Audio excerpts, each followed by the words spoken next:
Assalamualaikum warahmatullahi wabarakatuh. Salam sejahtera. Selamat berjumpa kembali dalam channel Rudiansa. Pada kesempatan kali ini saya akan menyampaikan informasi terkait dengan daya beli masyarakat di tengah pandemi COVID-19. Seperti kita ketahui sampai hari ini COVID-19 pandemiknya masih eh, terjadi dan alhamdulillah sudah mengalami penurunan di level 2.000 kasus per harinya. Baik, beberapa indikator daya beli masyarakat ya itu secara teori ada 4 ya. Pertama angka inflasi, kemudian kedua konsumsi rumah tangga, ketiga jumlah pengangguran, dan keempat jumlah penduduk. Keempat indikator ini mempunyai korelasi yang erat dengan daya beli masyarakat. Nah, untuk mengetahuinya, kita coba melihat definisi dari empat indikator tersebut. Pertama adalah inflasi, ya, bahwa inflasi ini adalah kecenderungan naiknya harga barang dan jasa secara umum, ya, yang berlangsung terus-menerus. Jika harga barang dalam negeri meningkat, maka inflasi akan mengalami kenaikan. Naiknya harga barang dan jasa menyebabkan turunnya nilai uang. Dengan demikian, inflasi dapat diartikan sebagai penurunan nilai mata uang. Kemudian angka inflasi ini dihitung berdasarkan indeks harga konsumen ya yang dikumpulkan melalui survei harga konsumen. Berikutnya adalah inflasi dan daya beli. Jadi secara konsep ya bahwa daya beli itu adalah kemampuan masyarakat dalam membelanjakan uangnya dalam bentuk barang dan jasa. Bagaimana bagaimana daya beli masyarakat dapat diukur? Salah satu indikatornya adalah inflasi. Jadi inflasi itu digunakan untuk mengukur daya beli. Inflasi meningkat dapat diartikan daya beli terjaga. Biasanya inflasi 2-3% ya itu cukup baik, daya beli cukup baik. Tapi kalau inflasi sudah di bawah 2%, 1% atau minus, ini mengindikasikan bahwa terjadi penurunan daya beli masyarakat. Ya. Berikutnya adalah pengeluaran konsumsi rumah tangga. Pengeluaran konsumsi rumah tangga adalah pengeluaran atas barang dan jasa oleh rumah tangga untuk tujuan konsumsi akhir. Ya. Jadi konsumsi rumah tangga ini juga indikator ya bahwa jika terjadi penurunan pengeluaran konsumsi rumah tangga maka ada indikasi daya beli masyarakat ikut menurun. Berikutnya adalah pengangguran terbuka ya. Ini juga indikator dari daya beli masyarakat. Yang dinamakan pengangguran itu adalah mereka yang tak punya pekerjaan dan mencari pekerjaan, mereka yang tidak punya pekerjaan dan mempersiapkan usaha, mereka yang tak punya pekerjaan dan tidak mencari pekerjaan, dan mereka yang punya, dan seterusnya. Jadi ini adalah konsep dari pengangguran terbuka ya dari BPS. Angka pengangguran ini dikumpulkan melalui survei Angkatan Kerja Nasional atau Sakernas. Berikutnya adalah penduduk miskin ya. Jadi menurut BPS konsep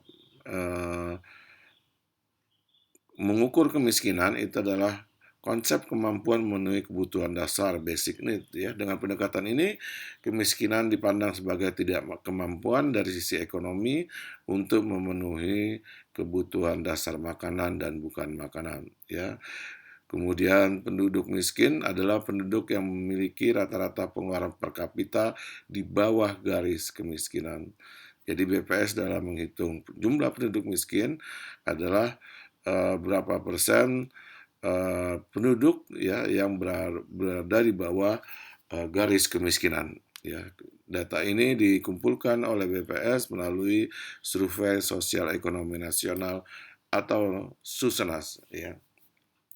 Baik, sekarang kita coba akan lihat bagaimana indikator dari inflasi ya. Nah, dari grafik di sini kita lihat bahwa sebelum pandemik ya, itu angka inflasi berada di kisaran 2,72% tahun 2019 ya. Kemudian pada tahun 2020 setelah terjadi pandemi Covid ya, angka inflasi secara 1 tahun mengalami penurunan menjadi 1,68% ya.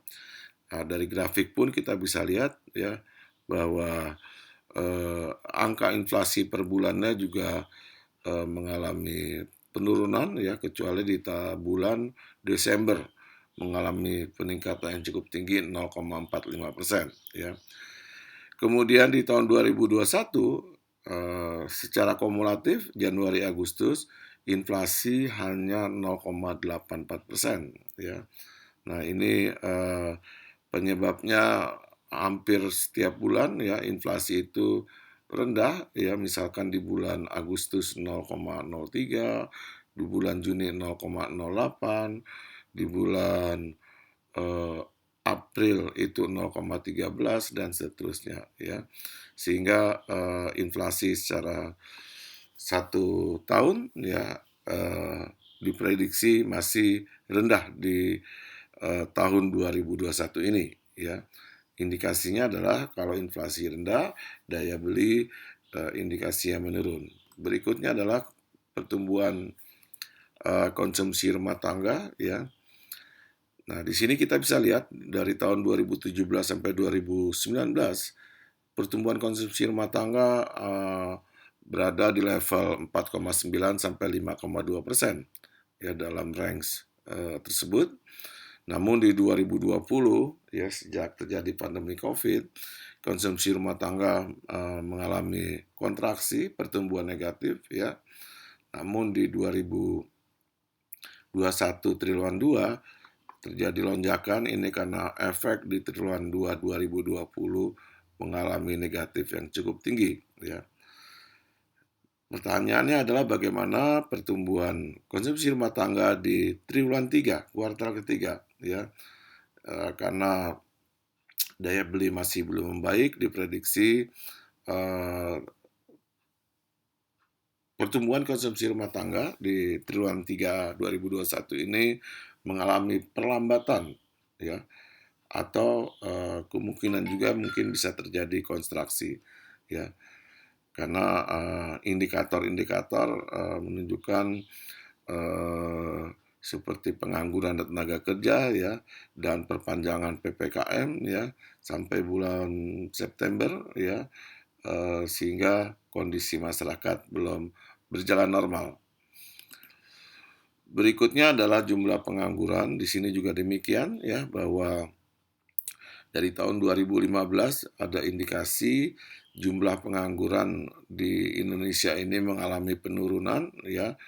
Di sini data bulan Februari. Namun pada Februari 2019 ke Februari 2020 ini terjadi kenaikan ya. Kemudian juga Februari 2020 ke Februari 2021 jumlah pengangguran mengalami kenaikan. Kalau kita lihat data per Agustus ya, hampir sama polanya ya. Namun di 2020 Agustus ya itu mengalami kenaikan yang cukup signifikan, dan diprediksi Agustus 2021 ini juga masih mengalami kenaikan jumlah pengangguran ya. Berikutnya adalah jumlah penduduk miskin ya. Ini hampir sama polanya dengan jumlah pengangguran ya, bahwa terjadi tren yang menurun sampai 2019 ya. Namun di 2020 ya sudah terjadi kenaikan jumlah penduduk miskin ya, sampai dengan Maret 2021 itu jumlah penduduk miskin sebesar 27,54 juta jiwa ya. Demikian juga untuk data September ya, polanya juga demikian. Nah, diprediksi di September 2021 ini akan mengalami kenaikan juga karena sejalan dengan pengangguran ya, kemudian kondisi ekonomi yang masih belum stabil ya, sehingga diprediksi jumlah pengangguran juga akan jumlah penduduk miskin juga akan mengalami kenaikan. Demikian beberapa informasi ya, kesimpulan dari informasi tersebut bahwa inflasi yang masih rendah menunjukkan daya beli yang masih rendah. Pertumbuhan konsumsi rumah tangga masih menunjukkan pelemahan atau perlambatan yang mengindikasikan daya beli masyarakat menurun. Jumlah pengangguran yang terus meningkat mengakibatkan daya beli masyarakat menurun, khususnya golongan menengah ke bawah.